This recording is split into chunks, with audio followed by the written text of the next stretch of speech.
한국이라고? 드디어 미친 거냐? 절대 안 돼. 감히 배신자가 될 셈이냐? 한국이 어떤 나라인지 몰라? 여기 일본의 가정집에서 한 소녀가 아버지 앞에서 눈물을 흘리고 있습니다. 아버지는 한국은 절대 안 된다며 식기를 모두 던져버릴 정도로 불같이 화를 내고 있는데요. 결국 소녀는 방으로 들어가 버리고 아버지는 화를 식히지 못한 채 주저앉고 맙니다. 하지만 이후 이 남성은 한국으로 떠나게 되고 도착하자마자 울면서 딸에게 사과를 했다고 합니다. 대체 이들에게는 무슨 일이 있었던 걸까요? 안녕하세요. 저는 사토 미카라고 합니다. 일본의 평범한 고등학생이죠. 그리고 동시에 한국을 너무나도 사랑하는 학생이기도 하고요. 제가 한국을 사랑하게 된 건 2년 전 도서관에서부터였습니다. 한국에 대해 관심이 없었지만 그때 우연히 친구의 핸드폰으로 블랙핑크의 뮤직비디오를 보면서부터 완전히 K-팝에 빠지고 말았죠. 그리고 지금까지도 그 사랑은 이어져서 이제는 한국 문화 자체를 사랑하게 되었고요. 하지만 이러한 한국 사랑을 이어나가는 것이 쉽지만은 않습니다.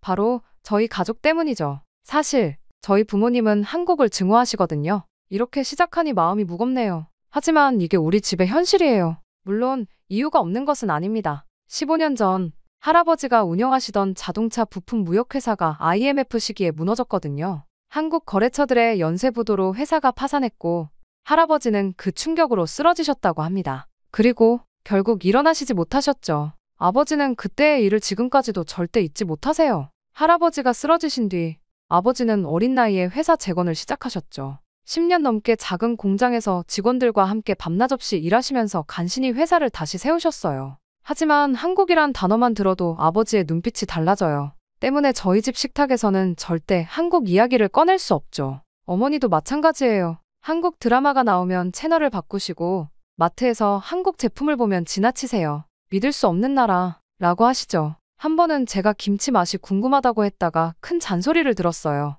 우리나라 음식이 최고란다. 다른 나라 것에 현혹되면 안 돼. 저희 집 거실에는 여전히 할아버지의 옛 회사 사진이 걸려 있습니다. 저는 매일 아침 등교하기 전에 그 사진을 보며 인사를 드려요. 아버지는 그 사진 앞에서 종종 한숨을 쉬시죠. 미카야, 우리가 얼마나 고생했는지 너는 몰라. 이뿐만이 아닙니다. 학교에서도 쉽지 않아요. 친구들은 모두 K-팝을 좋아하고 한국 화장품을 쓰고 한국 음식을 먹으러 다니죠. 하지만 저는 그런 자리에 끼지 못해요. 친구들이 한국 아이돌 이야기를 할 때면 자리를 피해야만 했습니다. 아버지께서 너무나도 싫어하시기 때문이죠. 그렇기에 저는 항상 휴대폰에 이어폰을 꽂고 도서관 구석에 숨어서 뮤직비디오를 봤어요. 강렬한 비트, 완벽한 안무, 세련된 영상미, 심장이 터질 것 같았죠. 매일 저는 부모님 몰래 K-팝을 찾아 듣고는 했어요. 한국어 가사를 따라 부르면서 혼자 춤도 췄죠. 그러다 결국 저는 결심했습니다. 서울대학교에 가겠다고 말이죠. 서울대학교는 세계에서도 이미 유명한 대학교였고 그곳에서 공부하며 한국 문화를 배우고 싶었거든요. 그래서 용기를 내기로 했습니다. 아버지에게 이야기를 꺼내겠다고 말이죠. 너무나도 무서웠지만 언젠가는 넘어야 할 산이라고 생각했으니까요. 아버지, 저 대학 진학 얘기를 하고 싶은데요. 그러다 어느 날 저녁 결국 저는 떨리는 목소리로 말씀드렸어요. 아버지는 밝은 표정으로 젓가락을 내려놓으셨죠. 명함에 도쿄대학교 로고가 새겨진 볼펜을 꺼내시며 웃으셨어요. 분명 도쿄대나 와세다 대학을 말할 거라고 생각하신 게 분명했죠. 한국의 서울대학교에서 공부하고 싶어요. 순간 아버지의 손에서 볼펜이 떨어졌습니다. 그 소리가 마치 폭탄처럼 들렸어요. 어머니가 든 국그릇이 탁자에 부딪히며 국물이 튀었지만 아무도 닦지 않았죠. 아버지의 표정이 순식간에 일그러졌어요. 뭐라고? 아버지의 목소리가 떨렸습니다. 생전 처음 보는 표정이었어요. 분노와 배신감, 그리고 깊은 상처가 뒤섞인 표정이었죠. 서울대학교는 아시아 최고의 대학 중 하나예요. 거기서 한국의 문학과 문화를 조용히 해. 아버지의 주먹이 식탁을 내리쳤어요.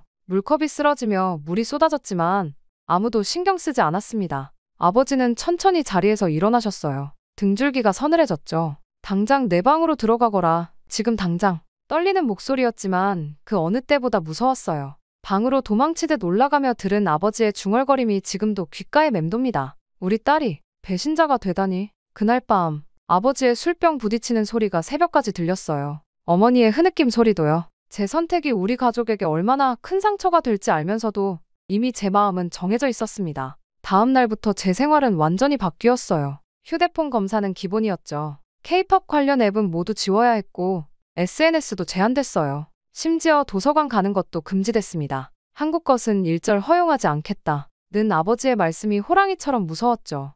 하지만 이미 늦었어요. 부모님의 감시가 심해질수록 한국에 가야겠다는 저의 열망은 더욱더 커져만 갔으니까요. 한국 것은 일절 허용하지 않겠다. 이러한 아버지의 이 말씀이 오히려 제 결심을 더 단단하게 만들었어요. 이제 한국에 가기 위한 계획을 세워야 했죠. 다음 날 아침, 저는 시부야의 편의점으로 향했습니다. 등교 가방을 메고서요. 미카 양, 아침부터 수고가 많네. 점장님은 제가 학생이라는 것을 아시면서도 모른 척 해주셨어요. 그렇게 저는 오전 7시부터 9시까지 등교 전 짧은 시간이지만 진열과 재고 정리를 했죠. 수업이 끝나면 다시 오후 4시부터 8시까지, 주말엔 하라주쿠의 카페에서 일했어요. 오전 10시부터 저녁 7시까지. 공부는 언제 하니? 밤에 해요. 거짓말은 아니었어요. 정말 밤에 공부했으니까요. 다만 그게 학교 공부가 아닌 한국어 공부였다는 걸 점장님은 모르셨죠. 그러다 저는 제 인생을 뒤집어버린 친구를 만나게 되었습니다. 바로 유튜브로 한국어를 독학하다 우연히 알게 된 지수였죠. 서울예술고등학교 3학년생인 지수는 제 댓글을 보고 먼저 말을 걸어왔어요. 한국어 실력이 대단하네요. 혹시 일본분이세요? 그때부터 우리는 매일 밤 영상통화를 했어요. 지수는 제게 한국어를, 전 지수에게 일본어를 가르쳐 주었죠. 서로의 문화에 대해 이야기하면서 우리는 금방 친해졌어요. 미카야, 정말 한국에 오고 싶은 거야? 응, 정말 가고 싶어. 그럼 내가 도와줄게. 우리 집에서 지내도 돼. 지수의 말에 눈물이 났어요. 처음으로 제 꿈을 이해해주는 사람을 만난 것 같았거든요. 그날부터 우리는 본격적으로 계획을 세우기 시작했습니다. 매일 밤 편의점 알바가 끝나면 카페에 들러 와이파이를 썼어요. 휴대폰은 감시당하고 있었지만 노트북은 달랐거든요. K-팝 팬 커뮤니티에서 한국 여행 정보를 모았죠. 어디가 좋은지,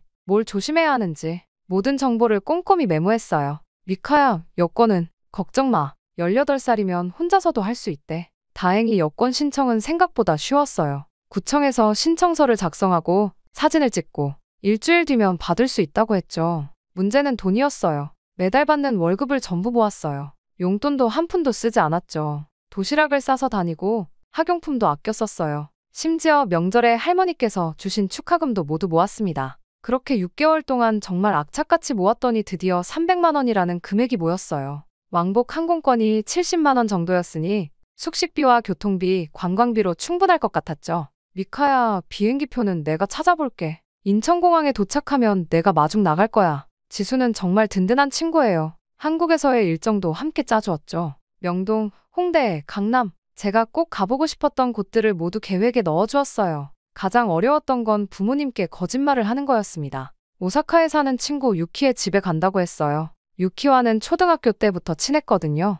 2주 동안 놀러 간다고 하니 부모님도 별로 의심하지 않으셨죠. 유키네 어머님께 안부 전해드려라. 네, 어머니. 가슴이 찢어질 것 같았어요. 하지만 이미 돌이킬 수 없었죠. 비행기표도 예매했고 지수네 집에도 신세지기로 했으니까요. 짐을 꾸리면서도 마음이 무거웠어요. 옷가지들 사이에 학생증과 여권을 숨기고 모아둔 돈을 지갑에 넣었죠. 휴대폰은 새로 하나 더 샀어요. 한국에서 쓸 선불폰이요. 부모님께 들키지 않게 하려고요. 미카야, 다음 주에 보자. 응, 지수야, 조금만 기다려. 출발 전날 밤, 지수와 마지막 통화를 했어요. 심장이 너무 빨리 뛰어서 잠을 이룰 수가 없었죠. 내일이면 드디어 제가 그토록 동경하던 나라로 가는 거예요. 저는 창문을 열어 도쿄의 밤하늘을 바라봤어요. 별들이 유난히 반짝이는 것 같았죠. 마치 제 가슴속의 설렘처럼요. 할아버지의 회사 사진이 걸린 거실을 지나면서 작게 속삭였어요. 할아버지, 저 꼭 돌아올게요. 그때는 아버지의 마음도 조금은 열려있지 않을까요? 저는 가방을 한 번 더 확인했어요. 여권, 항공권, 비상금, 모든 게 완벽했죠. 이제 남은 건 내일 아침 일찍 집을 나서는 일뿐이에요. 침대에 누워 천장을 바라보며 생각했어요. 이게 잘하는 걸까요? 부모님의 신뢰를 저버리는 건데. 하지만 이미 돌이킬 순 없었어요. 제 가슴 속에서 타오르는 이 열정을 더는 숨길 수 없으니까요. 내일이면 정말 한국에 가는 거야. 떨리는 목소리로 중얼거렸어요. 설렘과 두려움이 뒤섞인 채로 저는 마지막 밤을 보내고 있었습니다. 그리고 다음 날, 출발 시간 2시간 전에는 공항에 도착해야 한다. 저는 인터넷에서 본 주의사항을 중얼거리며 하네다 공항에 도착했어요. 아침 일찍 집을 나설 때만 해도 담담했는데 막상 공항에 들어서니 심장이 터질 것 같았죠. 체크인 카운터 앞에서 여권을 꺼낼 때는 손이 떨려서 몇 번이나 놓칠 뻔했어요. 혼자 여행인가요? 직원의 물음에 고개를 끄덕였습니다. 이상하게도 그 순간 눈물이 날 것 같았어요. 정말 이러고 있어도 되는 걸까 하는 생각이 들었거든요. 하지만 수화물 태그를 받는 순간 그런 망설임은 사라졌습니다. 이제 돌이킬 수 없어요. 어서 오세요. 한국어로 인사하는 승무원의 목소리에 가슴이 두근거렸어요. 비행기에 타는 순간부터 모든 게 현실처럼 느껴졌죠. 창가 자리에 앉아 이륙하는 하네다 공항을 바라보며 생각했어요. 이제 정말 한국에 가는 거야. 이후 2시간 30분의 비행시간이 어떻게 갔는지 모르겠어요. 계속해서 지수와 주고받은 메시지를 읽었거든요. 어디서 만날지, 뭘 할지, 모든 계획이 적혀있는 메시지들이요. 곧 인천국제공항에 도착하겠습니다. 기내 방송이 나오자 심장이 요동쳤어요. 창밖으로 보이는 한국의 모습이 너무나 선명했죠. 드라마에서 보던 그대로예요. 입국장에 들어서는 순간 저도 모르게 눈물이 났어요. 정말 제가 여기 있다는 게 믿기지 않았거든요. 얼른 눈물을 닦고 입국 심사대로 향했습니다. 방문 목적이 뭡니까? 관광입니다. 떨리는 목소리로 대답했어요. 다행히 입국 심사관은 별다른 질문 없이 제 여권에 도장을 찍어주었죠. 미카야. 입국장을 나오자마자 들린 목소리에 고개를 돌렸어요. 지수였어요. 영상통화로만 보던 친구가 정말 제 앞에 있다니. 우리는 그대로 달려가 서로를 끌어안았습니다. 드디어 왔구나. 실감이 안 나. 나도 꿈만 같아. 지수는 제 캐리어를 받아들며 웃었어요. 여기가 지하철이야. 우리 집까지 타고 가면 돼. 지하철역에 들어서자마자 놀라움의 연속이었어요. 한국어와 영어, 일본어, 중국어로 안내방송이 나오고 스크린도어에는 실시간으로 열차 도착 정보가 표시되어 있었죠. 개찰구를 지나는데 교통카드를 꺼낼 필요도 없이 스마트폰으로 탁 하고 찍으니까 바로 열렸어요. 저기 봐. 저게 실시간 열차 위치야. 몇 분 남았는지도 정확히 알 수 있어. 우와, 도쿄 지하철보다 더 편리한데. 차내 디스플레이에는 다음 역까지 남은 시간과 환승 정보, 심지어 열차 내부 혼잡도까지 표시되어 있었어요. 와이파이도 완벽하게 터졌죠. 배고프지? 우리 먼저 밥 먹자. 진짜 한국 맛을 보여줄게. 지수는 저를 데리고 삼성중앙역 근처 골목으로 들어갔어요. 지수가 데려간 곳은 작은 분식집이었죠. 이게 떡볶이야. 매운데 괜찮아? 응, 먹어볼게. 처음 맛보는 떡볶이의 맛은 충격이었어요. 달콤하면서도 매콤한 맛이 입안 가득 퍼졌죠. 김밥과 순대, 튀김까지 하나하나가 새로운 맛이었어요. 이제 진짜 밥 먹으러 가자. 된장찌개가 엄청 맛있는 집이 있거든. 점심으로 먹은 된장찌개의 구수한 맛은 정말 잊을 수 없어요. 한국의 첫 끼니가 이렇게 특별할 줄이야. 우리 먼저 짐 풀고 코엑스 가자. 지수의 집은 강남 한복판에 있었어요. 아파트에서 내려다보는 서울의 전경이 너무 멋졌죠. 짐을 풀자마자 우리는 코엑스로 향했어요. 와, 이게 진짜 SM타운 뮤지엄이구나. 입구에 들어서는 순간 감탄이 절로 나왔어요. 그동안 영상으로만 보던 아이돌들의 무대 의상과 포토존, 홀로그램 공연까지 모든 게 완벽했죠. 미카야, 여기서 사진 찍자. 지수와 함께 이곳저곳을 돌아다니며 사진을 찍었어요. 너무 신나서 인스타그램에도 올렸죠. 평소처럼 좋아요 누르는 친구들의 이름을 보면서도 전혀 의심하지 못했어요. 제 사진이 오사카의 유키에게도 보일 거라는 걸요. 우리 이제 한복 입으러 갈까? 한옥마을에서 고른 한복은 연한 분홍색 저고리에 자주색 치마였어요. 거울 속의 제 모습이 마치 다른 사람 같았죠. 경복궁의 화려한 단청 아래서 사진을 찍으며 이 순간이 영원했으면 좋겠다고 생각했어요. 미카야, 우리 이제 강남 K-팝 춤 학원 가자. 내가 예약해뒀어. 댄스 수업은 정말 즐거웠어요. 선생님께서 친절하게 가르쳐 주셨고 다른 수강생들과도 금방 친해졌죠. 땀을 흘리며 춤추는 동안 저는 완전히 자유로워진 것 같았어요. 그때였어요. 휴대폰이 울렸습니다. 화면에 뜬 발신자 이름에 온몸이 얼어붙었어요. 아빠, 손이 덜덜 떨렸어요. 전화를 받을 수 없었죠. 곧이어 문자가 왔습니다. 지금 어디니? 유키 어머님께 전화가 왔다. 심장이 멎는 것 같았어요. 곧이어 연속으로 오는 부모님의 전화. 10통, 20통, 30통. 점점 숫자가 늘어갔어요. 당장 전화해라. 내가 정말 한국에 갔다는 게 사실이니? 이 불효자식. 아버지의 문자에 이어 어머니의 문자도 계속 왔어요. 미카야, 내가 이럴 줄은 정말 몰랐다. 아버지가 얼마나 실망하시겠니? 당장 집으로 돌아오지 않으면 경찰에 신고할 거야. 순간 다리에 힘이 풀렸어요. 유키가 제 인스타그램 스토리를 보고 자신의 부모님께 말한 것이 분명했죠. 이후 저희 부모님께 연락이 간 거고요. 처음으로 제가 한 선택이 정말 큰 실수였나 하는 생각이 들었어요. 어떡하지?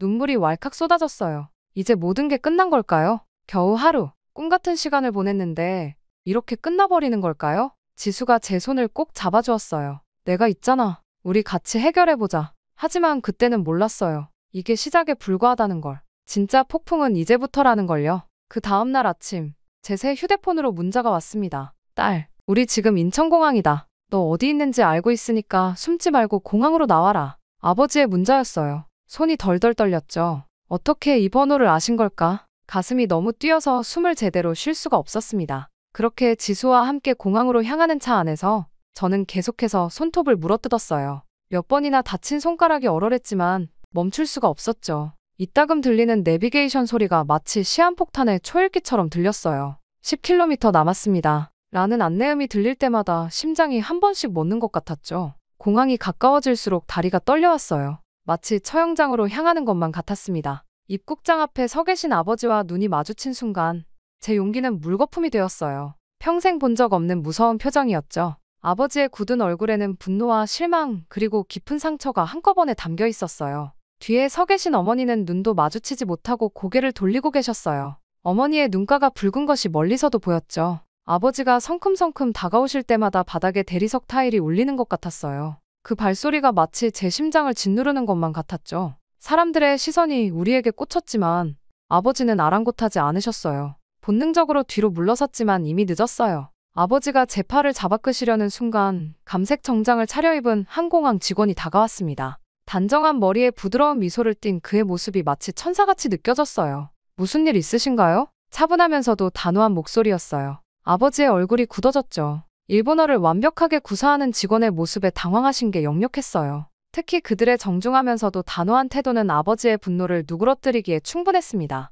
어머니가 아버지의 팔을 살며시 잡으셨고 우리는 공항 내 카페로 자리를 옮겼어요. 카페 테이블에는 차가운 시선만이 맴돌았어요. 아버지는 창밖만 바라보시고 어머니는 손수건만 만지작거리셨죠. 숨막히는 침묵 속에서 지수가 조심스레 입을 열었어요. 혹시 괜찮으시다면 저희 집에서 식사라도 하시면서 이야기 나누시는 건 어떠세요? 어머니께서 특별한 식사들을 준비하고 계시거든요. 순간 아버지의 눈썹이 꿈틀했어요. 거절의 말씀이 나오려는 찰나 어머니가 먼저 고개를 끄덕이셨습니다. 우선은 그러는 게 좋겠네요. 그 순간 아버지의 날카로웠던 눈빛이 조금 흔들렸어요. 택시 안의 침묵은 무거웠어요. 창밖으로 보이는 서울의 풍경이 마치 무성영화처럼 흘러갔죠. 간간히 들리는 내비게이션 소리만이 이 불편한 정적을 깨뜨렸습니다. 손에 땀이 날 정도로 긴장된 15분이었어요. 하지만 지순의 집 현관문을 열자마자 모든 게 달라졌어요. 구수한 된장찌개 냄새에 갈비찜의 달콤한 향, 방금 지은 밥 냄새가 뒤섞여 코끝을 간지럽혔죠. 어머니의 굳어있던 인매가 살짝 풀어지는 게 보였어요. 어서 오세요. 기다리고 있었습니다. 지수 어머님의 환한 미소가 우리를 맞이했어요. 거실에 마련된 식탁은 마치 작은 궁중잔치 같았죠. 삼색 나물부터 잡채, 갈비찜, 생선구이까지 정성스레 놓인 은수저와 노수저는 마치 골동품처럼 빛났고 한 상 가득 차려진 음식들은 예술 작품 같았어요. 처음엔 숨소리조차 조심스러웠던 식사 자리였어요. 하지만 갈비찜 한 점을 드신 아버지의 표정이 조금씩 풀어지기 시작했죠. 이 맛은 정말 특별하네요. 제가 3일 동안 숙성시킨 거예요. 저만의 비법이 있답니다. 그렇게 다행히 음식을 매개로 대화가 시작됐어요. 특히 지수 아버님과 우리 아버지의 대화가 물꼬를 텄죠. 자동차 부품 쪽이라고 하셨죠? 저희 회사도 현대차 납품하는데. 아, 그러시다면 혹시 최근 개발된 전기차 부품에 대해? 처음으로 아버지의 눈이 반짝였어요. 두 분의 대화는 비즈니스로 시작해 골프, 와인으로 이어졌고 어느새 웃음소리까지 들리기 시작했죠. 어머니들은 부엌에서 요리 비법을 주고받으시며 가까워지고 계셨어요. 저녁이 무르익어갈 무렵 아버지가 조용히 저를 불렀습니다. 미카야. 처음으로 들리는 부드러운 목소리에 눈물이 났어요. 정말 이곳을 그렇게 좋아하니? 목이 메었지만 진심을 담아 대답했습니다. 네, 아버지. 이곳에서 공부하고 싶어요. 제가 본 한국은 우리가 생각하던 것과는 달라요. 더 발전했고 더 따뜻해요. 창밖으로 서울의 야경이 반짝이는 가운데 긴 침묵이 이어졌어요. 그리고 아버지가 말씀하셨습니다. 좀 더 생각해보자꾸나. 완전한 허락은 아니었지만 작은 희망이 보였어요. 그 순간 창밖의 불빛들이 더욱 반짝이는 것 같았습니다. 이제 진짜 제 꿈을 향한 첫걸음을 뗄 수 있을 것 같았어요. 심지어 다음날 매우 놀라운 일이 일어났습니다. 어젯밤의 긴장감이 채가시기도 전에 아침 식사 자리에서 아버지가 뜻밖의 제안을 하셨거든요. 우리 가족끼리 서울 구경도 좀 해볼까? 어머니와 저는 놀란 눈빛을 교환했어요. 어제까지만 해도 한국에 대한 반감이 가득했던 아버지의 입에서 나온 말이라고는 믿기지 않았죠. 지순의 가족과 헤어지면서 나누었던 대화가 아버지의 마음을 조금은 열어준 것 같았어요. 첫 목적지는 삼성전자 디지털시티였습니다. 수원에 위치한 이곳은 아버지의 강력한 요청으로 정해졌죠. 처음에는 단순한 견학이라 생각했는데 입구에 들어서는 순간 아버지의 표정이 달라졌어요. 최첨단 기술이 집약된 전시관을 둘러보면서 아버지의 눈빛은 점점 더 진지해졌습니다. 이건 정말 놀랍군. 반도체 생산 라인을 재현해 놓은 공간 앞에서 아버지가 중얼거렸어요. 깨끗한 클린룸 안에서 움직이는 로봇들의 모습에 감탄사가 절로 나왔죠. 특히 차세대 디스플레이 기술을 보여주는 공간에서는 발걸음을 떼지 못하셨어요. 오후에는 현대자동차 연구소로 향했습니다. 아버지의 전문 분야와 관련된 곳이라 더욱 기대가 컸죠. 연구소 내부의 첨단 시설들을 보면서 아버지의 표정이 점점 밝아졌어요. 특히 자율주행차 테스트 공간에서는 마치 어린아이처럼 즐거워하셨습니다. 이런 기술력이라면 우리 회사와도 충분히 협력할 수 있겠어? 처음으로 한국 기업을 긍정적으로 평가하시는 말씀을 들었어요. 가슴이 뭉클했죠. 저녁에는 송도로 이동했어요. 스마트시티의 모습에 아버지는 또 한 번 충격을 받으신 것 같았습니다. 지능형 교통 시스템, 자동 쓰레기 수거 시설, 에너지 관리 시스템, 미래 도시를 방불케 하는 모습에 연신 고개를 끄덕이셨죠. 게다가 롯데월드타워 전망대에서 바라본 서울의 야경은 압도적이었어요. 반짝이는 불빛 하나하나가 마치 별처럼 빛났죠. 아버지는 오랫동안 창밖을 바라보시다가 말씀하셨습니다. 미카, 너는 정말 이곳에서 공부하고 싶은 거니? 네, 아버지. 제 꿈이에요. 잠시 침묵이 흘렀어요. 그리고 아버지가 결단을 내리셨죠. 서울대학교에 합격한다면 유학을 허락하마. 순간 눈물이 왈칵 쏟아질 뻔했어요. 하지만 꾹 참았죠. 대신 아버지의 팔을 꼭 껴안았어요. 그렇게 마지막으로 들른 강남의 거리에서는 새로운 모습의 한국을 발견했어요. 화려한 거리를 걸으며 어머니는 세련된 카페들과 예쁜 매장들을 구경하시느라 연신 휴대폰 카메라를 들었죠. 아버지도 한국의 트렌디한 문화를 보시며 감탄하셨어요. 특히 한류 스타들의 이름이 붙은 카페에서 마신 커피와 디저트는 어머니의 마음을 사로잡았답니다. 건물 곳곳에 걸린 화려한 광고판들과 세련된 거리 풍경은 도쿄와는 또 다른 매력이 있었어요. 부모님께서도 이곳의 세련되고 현대적인 분위기에 점점 매료되시는 것 같았죠. 쇼핑백을 양손 가득 들고 계신 어머니의 모습에서 행복이 묻어났어요. 그렇게 시간이 흘러 서울에서의 마지막 날, 우리는 특별한 곳을 방문하기로 했어요. 바로 제 꿈의 종착지, 서울대학교였죠. 관악산 자락에 자리 잡은 캠퍼스는 생각보다 훨씬 웅장했어요. 울창한 나무들 사이로 보이는 건물들이 마치 작은 도시 같았죠. 여기가 서울대학교구나. 아버지의 말씀에는 이제 더 이상 반대의 기색이 없었어요. 중앙도서관 앞에 서서 높이 솟은 건물을 바라보는 아버지의 눈빛에는 오히려 기대감이 어려 있었죠. 도서관 안으로 들어서자 숨막힐 듯한 고요함이 우리를 감쌌어요. 책장 너머로 보이는 학생들의 진지한 모습에 저도 모르게 가슴이 뛰었죠. 어느 날엔가 저도 이곳에서 공부하고 있을 거란 생각에 설렘이 가득했어요.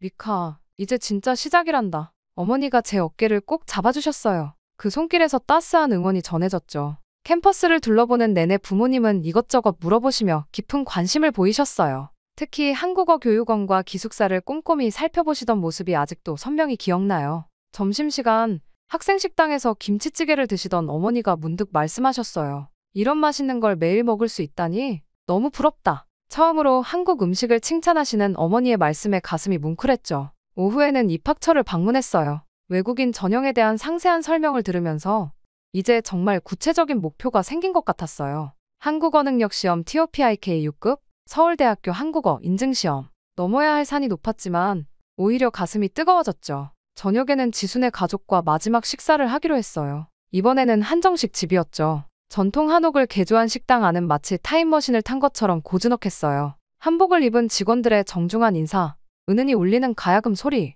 모든 것이 새로웠죠. 이런 곳이 있는 줄 몰랐네요. 어머니의 감탄사에 지수 어머님이 환하게 웃으셨어요. 다음에 오시면 더 좋은 곳으로 모시고 싶어요. 두 분의 대화가 이제는 어색하지 않았죠. 코스 요리가 하나둘 나올 때마다 테이블에서는 감탄사가 터져 나왔어요. 특히 제철 나물로 만든 쌈과 전통 장류는 아버지의 마음까지 사로잡은 것 같았죠. 식사가 끝나고 나온 전통차와 다과는 또 다른 즐거움이었어요. 이 차, 향이 참 좋네요. 어머니가 연신 찻잔을 들며 말씀하셨어요. 제가 만드는 법을 알려드릴게요. 지수 어머님의 제안에 어머니의 눈이 반짝였죠. 두 가족이 함께한 마지막 밤은 그렇게 따뜻하게 흘러갔어요. 헤어질 때 지수 아버님이 제게 말씀하셨죠. 꼭 합격해서 다시 만나자. 그 말씀에 담긴 진심이 가슴 깊이 와닿았어요. 일본으로 돌아온 후 우리 가족의 일상은 조금씩 달라지기 시작했어요. 어머니는 한국에서 배워온 레시피들을 하나씩 시도하셨죠. 처음에는 서툴렀지만 점점 맛있는 김치와 된장찌개를 만들어내셨어요.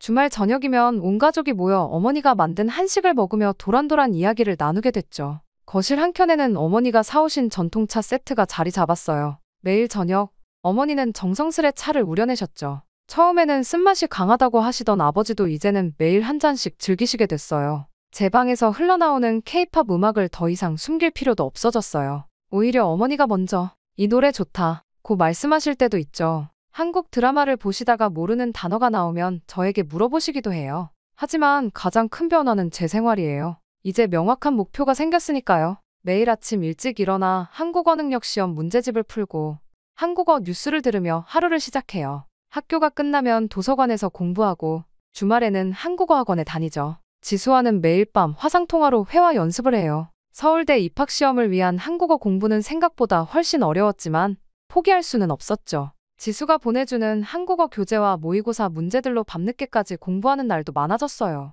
아버지는 가끔 제 공부방에 들르셔서 간식을 놓고 가세요. 예전 같았으면 상상도 할 수 없었던 일이죠. 어머니는 제가 공부하는 모습을 보시고는 살며시 미소 지으세요. 이제는 제 꿈을 응원해주시는 부모님이 계셔서 정말 든든해요. 얼마 전에는 아버지가 놀라운 소식을 전해주셨어요. 다음 달에 한국 출장이 있단다. 현대자동차와 새로운 프로젝트를 시작하기로 했거든. 한국을 거부하기만 하시던 아버지의 생각이 이렇게까지 바뀌다니 정말 신기했죠. 이제 저는 매일 밤 창밖의 달을 보며 서울에서의 꿈을 그려요. 한 걸음 한 걸음 천천히 나아가고 있지만 분명 그 꿈에 가까워지고 있다는 걸 느껴요. 서울대학교 합격이라는 큰 산이 기다리고 있지만 이제는 두렵지 않아요. 우리 가족 모두가 변화했듯이 저도 반드시 변화할 수 있을 거예요. 매일 밤 잠들기 전 서울에서 찍은 가족 사진을 봐요. 그때 행복했던 기억이 제게 큰 힘이 되거든요. 이제 곧 그 사진 옆에 서울대학교 합격증을 놓을 수 있겠죠? 그날을 위해 오늘도 저는 열심히 공부합니다.